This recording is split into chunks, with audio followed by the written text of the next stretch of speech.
तो चलिए आज बात करते हैं जेम्स क्लियर की जबरदस्त किताब एटॉमिक हैबिट्स के बारे में। इसमें हम समझेंगे कि कैसे छोटे छोटे मतलब इतने छोटे कि पता भी ना चले वो बदलाव हमारी जिंदगी में कमाल के एकदम तूफानी नतीजे ला सकते हैं। अच्छा, इस किताब की शुरुआत ही एक ऐसी आइडिया से होती है जो दिमाग हिला देता है। वो कहते हैं कोई अपने गोल्स के लेवल तक नहीं पहुंचता बल्कि अपने सिस्टम्स के लेवल तक गिरता है। अब सुनने में थोड़ा अजीब लगता है ना कि गिरता है, पर यकीन मानिए इसी एक लाइन में ना बहुत गहरी सच्चाई छुपी हुई है। तो फिर सवाल उठता है कि भाई अगर बड़े बड़े गोल्स रखना ही सब कुछ नहीं है तो फिर गड़बड़ कहाँ हो रही है, प्रॉब्लम क्या है? असल में सिर्फ बड़े सपने देखने या महत्वाकांक्षी होने में ही ना एक छोटा सा पेंच है। इसको ऐसे समझते हैं, एक तरफ है गोल्स यानी मंजिल, जैसे मुझे मैराथन जीतनी है। दूसरी तरफ है सिस्टम, मतलब वो रास्ता जो मंजिल तक ले जाएगा, जैसे हर हफ्ते का ट्रेनिंग शेड्यूल, डाइट प्लान, ये सब। अब कमाल की बात क्या है पता है? जो जीतता है और जो हारता है दोनों का गोल तो सेम ही था, जीतना। तो फिर फर्क कहाँ आया? फर्क आया उनके सिस्टम में। तो ठीक है, अगर गोल्स पे फोकस नहीं करना है तो फिर करना किस पर है? और यहीं पर इस किताब का जो असली मैजिक है, जो इसका सबसे बड़ा सिद्धांत है, वो सामने आता है। और वो है रोज सिर्फ 1% बेहतर होने की जबरदस्त ताकत। इसे ना ऐसे समझिए, आदतें जो हैं वो सेल्फ इम्प्रूवमेंट का कंपाउंड इंटरेस्ट है।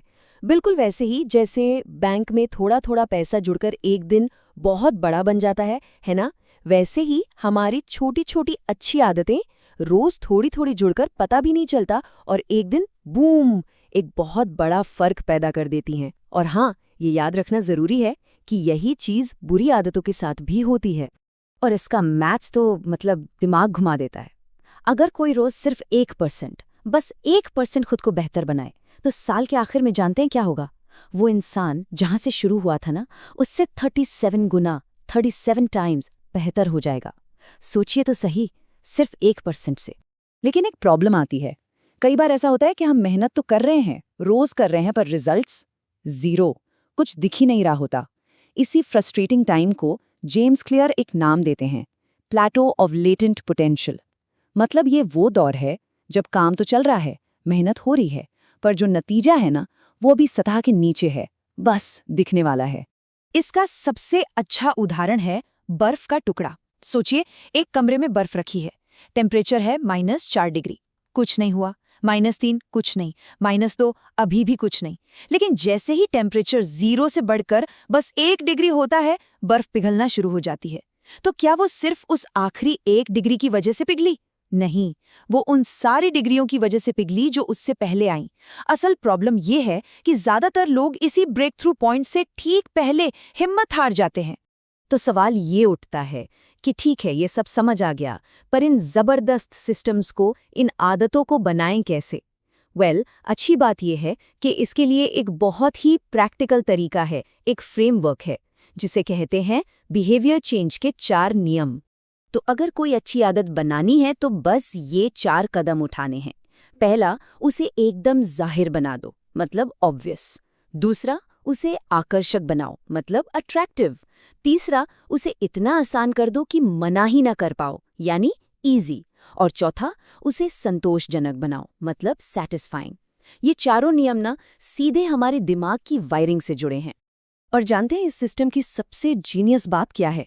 कि ये उल्टा भी काम करता है। मतलब अगर कोई बुरी आदत तोड़नी है तो बस इन्हीं 4 नियमों को पलट दो। उसे इनविजिबल बना दो, मतलब आंखों से ओझल। उसे अनअट्रैक्टिव बनाओ, यानी बदसूरत। उसे डिफिकल्ट कर दो, मतलब मुश्किल। और उसे अनसैटिस्फाइंग बनाओ, मतलब जिससे कोई मजा ना आए। सिंपल। चलिए, अब हम इस पूरी बातचीत के सबसे गहरे और शायद सबसे जरूरी हिस्से पर आते हैं। देखिए, आदतें बनाने का असली मकसद सिर्फ बेहतर रिजल्ट्स पाना नहीं है। असली मकसद कुछ और ही है। वो है अपनी पहचान को बदलना। इसको ऐसे देखिए, हम दिन भर में जो भी काम करते हैं, चाहे छोटा हो या बड़ा, वो असल में एक वोट की तरह है उस इंसान के लिए जो हम बनना चाहते हैं। हर बार जब कोई जिम जाता है तो वो एक फिट इंसान बनने के लिए वोट डाल रहा है। हर बार जब कोई किताब पढ़ता है तो वो एक पढ़ा लिखा इंसान बनने के लिए वोट डाल रहा है। और धीरे धीरे यही वोट जमा होकर हमारी पहचान बना देते हैं। इस फर्क को जरा महसूस कीजिए। एक इंसान कहता है, नहीं शुक्रिया, मैं सिगरेट छोड़ने की कोशिश कर रहा हूं। इसका क्या मतलब हुआ? मतलब वो अब भी मन में खुद को एक स्मोकर ही मानता है जो बस कोशिश कर रहा है। अब दूसरे इंसान को देखिए, वो कहता है, नहीं शुक्रिया, मैं स्मोकर नहीं हूं। देखा, यहां उसकी पहचान ही बदल गई है। असली पावर, बदलाव की असली ताकत यहीं से आती है। तो अपनी पहचान के हिसाब से आदतें बनाने के सिर्फ 2 स्टेप्स हैं। पहला, ये तय करें कि किस तरह का इंसान बनना है।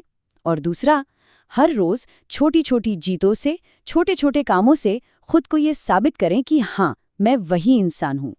जैसा कि जेम्स क्लियर खुद कहते हैं, असली बिहेवियर चेंज आइडेंटिटी चेंज है। मतलब आदतें सिर्फ वो चीजें नहीं हैं जो हम करते हैं, धीरे धीरे आदतें ही वो बन जाती हैं जो हम हैं।